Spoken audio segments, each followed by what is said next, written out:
Pues començar, diguéssim, l'altar era a la part aquesta que ara és l'entrada, que és on surt el sol, era així. Però després, amb els anys, segons les necessitats i el que hi ha, diguéssim, ho han fet al revés. Hi havia l'entrada on hi havia l'altar i ara l'han fet al cantó, diguéssim, d'enfrente, que és on hi ha.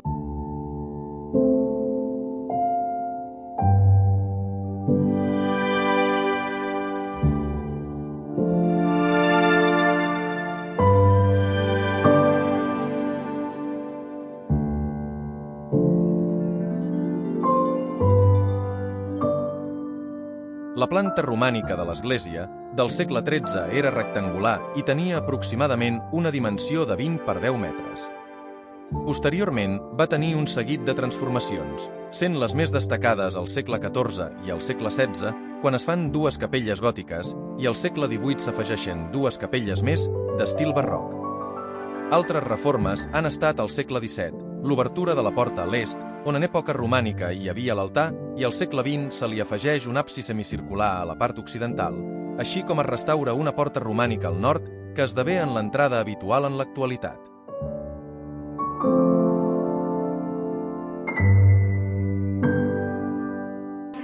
S'ha picat on hi havia aquestes parets que estaven rebossades i també hi feien molt lleig. I després, diguéssim, clar, s'ha arreglat, s'hi ha donat la llum, aquesta porta que s'ha obert, que fa quan fa 20 anys o així, que sabem què hi és, o alguna més, que no sabíem què hi era, perquè aquí hi havia un altar i al darrere hi havia una paret que no sabíem què hi era.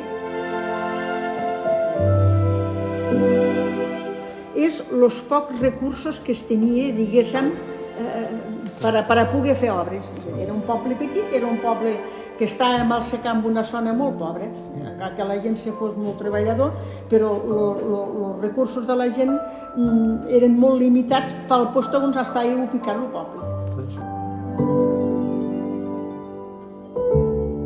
Llavors hi ha els bancs, que també la família aquesta de Beà, diguéssim, una senyora que està a Tortosa, també va donar els bancs, que són aquests, que estan ara també, estan restaurats i són preciosos, i també va ser un gran esforç pel poble, perquè era molt pobre, diguéssim, que havien de pagar el camió que els havia d'anar a buscar.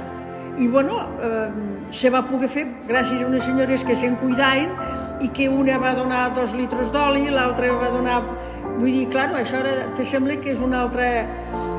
Però era un esforç i gent que se'n van cuidar perquè, és igual com també a la guerra, que van cremar els sants i també el poder comprar els sants també va ser amb un estil així de coses, de molta mancança de recursos.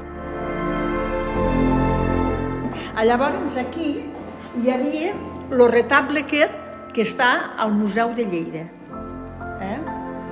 que se'l van vendre també per arreglar la teulada, perquè ja li he dit que aquesta zona era una zona molt pobra.